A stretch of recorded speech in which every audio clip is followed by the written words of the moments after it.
Over the past century, many groundbreaking discoveries have led to scientific paradigm shifts in our understanding of the world. Einstein's theory of relativity revealed how time and space are the same fabric, while Niels Bohr's research helped us understand the building blocks of matter through quantum physics, a realm that only exists as an abstract physical description. Afterwards, Louis de Broglie discovered that all matter, and not just photons or electrons, has a quantized wave-particle duality. These breakthroughs have led to new schools of thought about the nature of reality and have inspired popular metaphysical and pseudoscientific theories, such as the human mind being able to command the universe through positive thinking. However attractive, these theories have no verifiable evidence and can slow down scientific progress. Quantum physics provides a mathematical description of much of the wave-particle duality and interactions of energy and matter. It departs from classical physics primarily at the atomic and subatomic scales. The mathematical formulations are abstract, and the implications are often non-intuitive.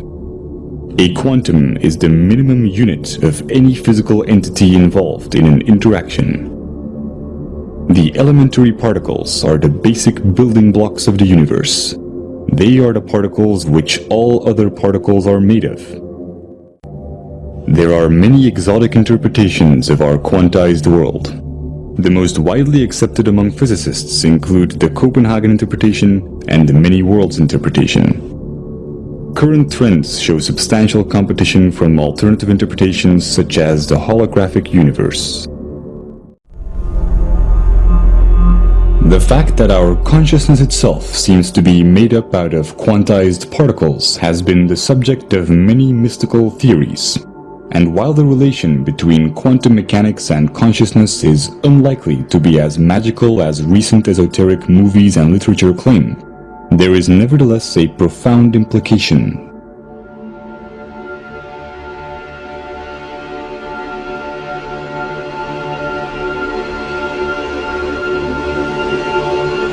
As de Broglie's equations apply to all matter, we can fundamentally establish that C equals HF, where C stands for consciousness, H for the constant of Planck, and F for frequency.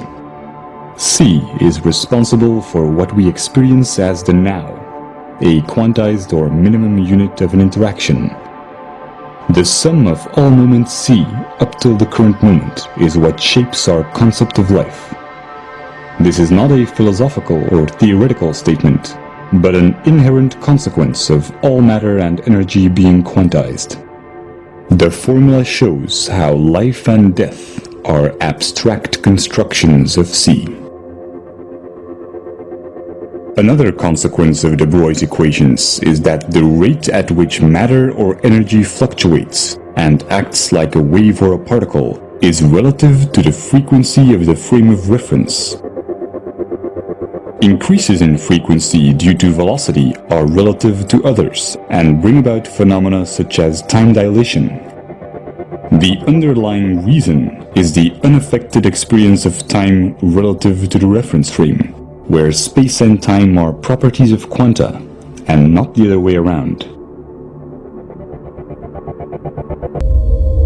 When we study the universe from a quantized frame of reference C, we have to take into account all experimental evidence that applies to quanta. This includes how matter and antimatter are created simultaneously in particle accelerators, and how mesons switch back and forth between one and the other. This has significant consequences when applied to C.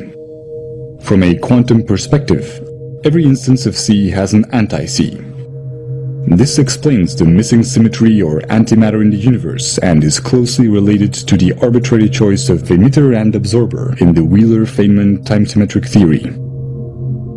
The unperturbed time t in the uncertainty principle is the required time or cycle for quanta to exist. Similar as observed in mesons, Our personal experience of time or interval of the current moment reaches its threshold when C is cancelled out by its anti-C. C's interpretation of this single self-annihilating moment is framed within an abstract arrow of time. If we then want to define interaction and look at the basic properties of the wave-particle duality of quanta, all interactions would consist of interference and resonance. But since this isn't enough to explain the fundamental forces, we are required to use different models. This includes the standard model, which mediates the dynamics of the known subatomic particles through force carriers, and Einstein's general relativity, which describes macroscopic phenomena such as the orbits of planets, which follow a curvature or ellipse in space and a helix in space-time. But Einstein's model of space-time doesn't hold up on quantum levels, and the standard model needs additional force carriers to explain the origin of mass. Without success, a unification of both models or theory of everything has been subject of much research.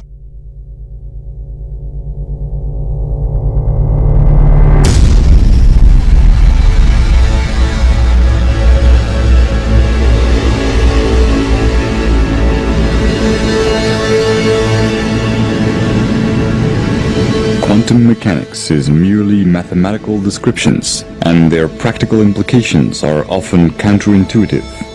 Classical concepts such as length, time, mass, and energy can also be approached with similar descriptions.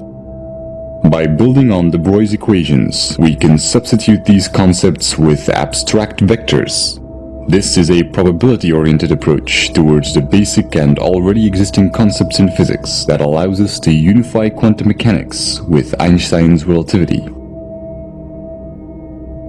De Broglie's equations show how all reference frames are quantized, including all matter and all energy.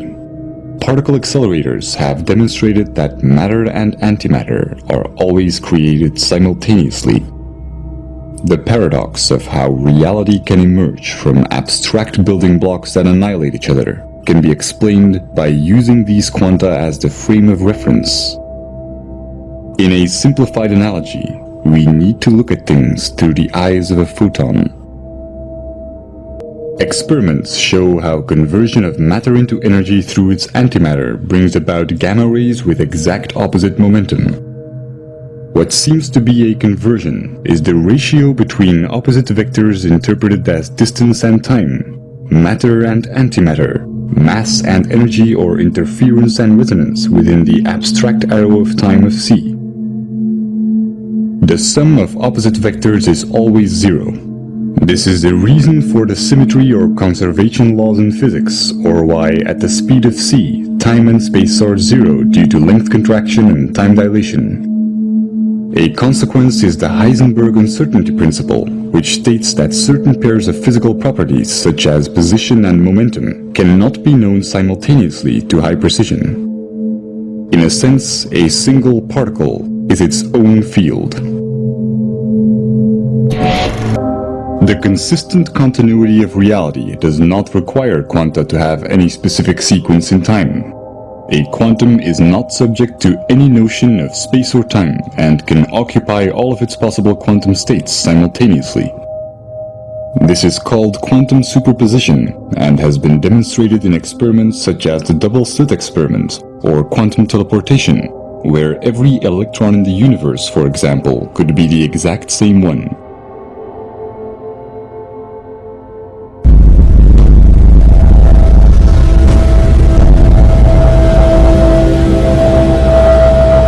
We traditionally associate the notion of an arrow of time with the sequence of events that we experience through the arrangement of short-term and long-term memories. We can only have memories about the past and not about the future, and we've always assumed that this reflects the flow of time. Scientists only began to question this logic when discoveries in quantum mechanics demonstrated that some phenomena are not bound by our notion of time, and that our concept of it is nothing more than our perception of the change in observable values. This is also reflected in time dilation and length contraction, which are part of the reason why Einstein established that time and space are the same fabric. In an absolute sense, the notion of time does not differ from the notion of distance. Seconds are equal to light seconds, but cancel each other out. To clarify, with distance and time being each other's opposites, the passing of time can be interpreted as the distance that the hands of a clock travel as they move in a direction that is opposite to time. As they move forward in distance, they effectively travel backwards in what we would call time. This is also why any single separate minimum unit of experience is always instantly annihilated within a timeless now. This understanding sets the record straight between wave function collapse and quantum decoherence. Concepts such as life and death are mere intellectual constructs, and any speculative spiritual ideas of an afterlife that takes place in a realm where the rigid mathematical underpinnings of this reality come to an end are equally fabricated. An important cosmological consequence is that the Big Bang Theory, where the universe is traced back to one point by looking at the past, is a misconception.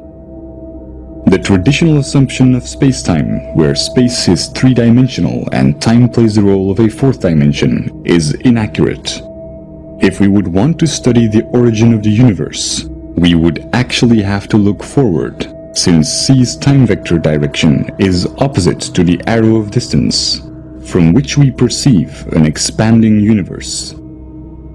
Although this temporal mapping of the universe will only yield abstract concepts with no relation to its quantum underpinnings. Experimental evidence includes the accelerating expanding universe, following what is known to be an inverse or time-reversed black hole metric, as well as the many problems related to the Big Bang Theory, such as the horizon problem.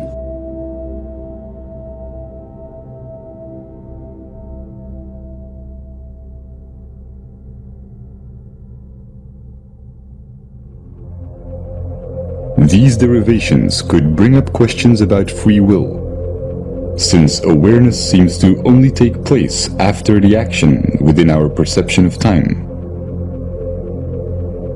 Most neurological investigations that have shed light on this question show that action is indeed taken before becoming conscious of it. But a deterministic point of view is based on an erroneous concept of time, as is illustrated by the mathematical probability descriptions in quantum mechanics. These understandings will be relevant for future neurological research, since they show how any neural circuit is a vector with direction, underpinning cognitive dissonance and interference or resonance within C.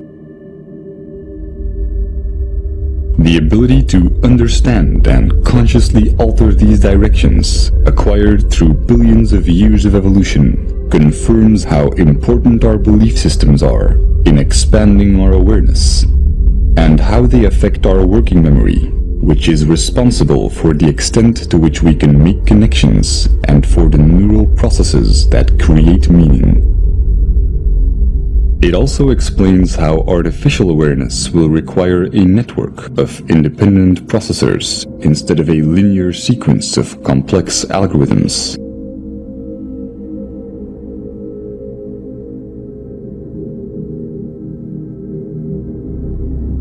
Athén's grand unification is one solution that unifies quantum physics and Einstein's theory of relativity. While it answers many problems in physics, such as the ones listed here, it is my limited interpretation of his first months of scientific research. Whatever the outcome, it is clear that we have entered an era where science is open to everyone. And if we can preserve unfiltered access to a neutral internet, we can test the validity of our ideas.